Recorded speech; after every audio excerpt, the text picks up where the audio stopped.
Muy buenas noches, mi nombre es Humberto de la Hoz, estudiante del programa de Relaciones Internacionales y Estudios Políticos a Distancia. De acuerdo pues a la asignación que se nos ha dado en este curso de Seguridad Internacional, he querido hacer inicialmente una breve reseña de los antecedentes en materia de seguridad para América Latina, para posteriormente señalar cuáles fueron los retos que históricamente fueron dándose en cada uno de los periodos y terminar con los retos a futuro o los que el día de hoy estamos enfrentando. Evidentemente, todas las reuniones celebradas a partir de 1826 entre países latinoamericanos, algunos de ellos pues también incipientes estados, fueron un referente o una base para lo que en 1945 se dio y se conoció como la Conferencia sobre la Guerra y Paz, celebrada en Chapultepec, México. Esta conferencia trajo como resultado algunos acuerdos que luego se materializaron en el TIAR, que se suscribió en Río de Janeiro en 1947, que fue un tratado de asistencia recíproca en caso de guerra, el Tratado de Soluciones Pacíficas, que se suscribió en Bogotá en 1948, y la Carta de la OEA, que también fue en Bogotá en 1948. Esta carta, como lo señala Gaviria Liévano,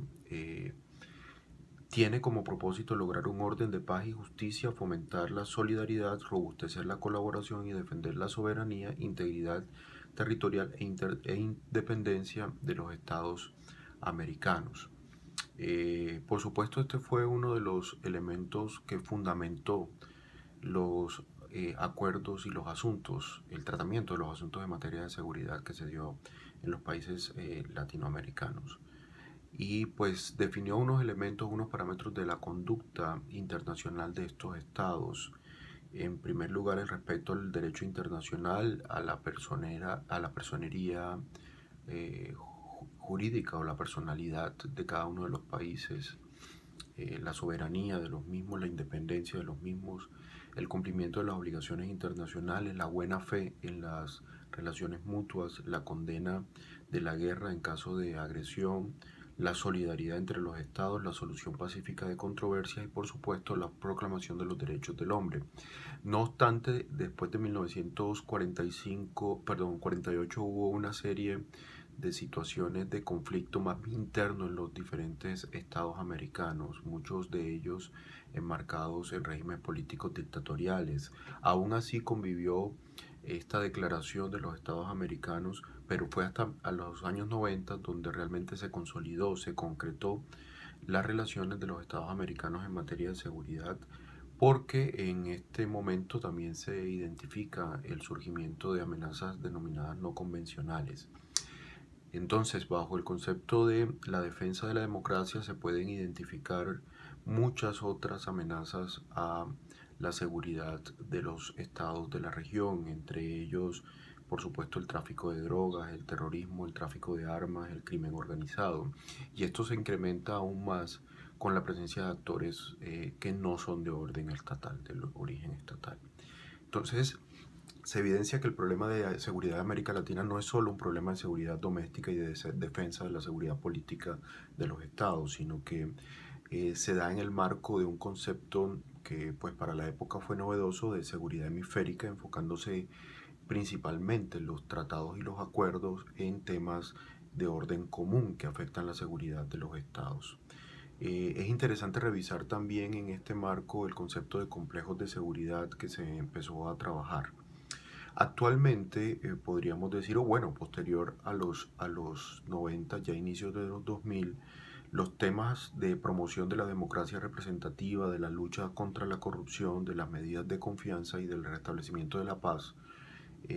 son temas cruciales de acuerdo a lo que dice Londoño Jaramillo. Y obviamente pues también hay otros asuntos. Yo le sumaría a este, por ejemplo, el tema del tráfico de personas, que también se constituye un elemento de trabajo. La seguridad como fenómeno político, social y de salud es el nuevo enfoque que se está trabajando. Allí vemos los aportes de Raúl Benítez y podríamos saltar a partir de este al concepto de seguridad multidimensional, que se puede ilustrar fácilmente en el trabajo que vino haciendo Ada Blackwell en materia de política antidroga, sobre todo para América Latina. Esta política, él señala que debe ser vista desde múltiples perspectivas, incluyendo, por ejemplo, la perspectiva de la salud pública, y señala que no solamente el concepto de defensa y de poner en prisión a todos los responsables de estos hechos soluciona la problemática. De hecho, estas acciones muchas veces generan nuevas problemáticas. Finalizamos entonces señalando que este concepto de seguridad ha venido evolucionando y que los retos para América Latina, por supuesto, también son sumarse al enfoque de seguridad inteligente, a la construcción de soluciones en materia de seguridad con un enfoque multidimensional, con un enfoque hemisférico, con un enfoque de complejo y de cooperación, sobre los cuales se desarrollen soluciones que sean adecuadas a las necesidades de los diferentes estados y por supuesto de la región, en las que se piensen todos los factores que están involucrados y en las que se haga uso de los estándares y de los modelos que en otras esferas, en otros escenarios pudieron ser efectivos, y adaptándolos a su funcionamiento logren ser también adecuados a las necesidades particulares de los estados. No se trata solamente de estar innovando permanentemente, porque esto implica un desgaste en recursos. Entonces, podríamos concluir que los retos de la seguridad de América Latina son asumir un enfoque mucho más global, un enfoque de cooperación, un enfoque multidimensional y por supuesto un enfoque de seguridad inteligente.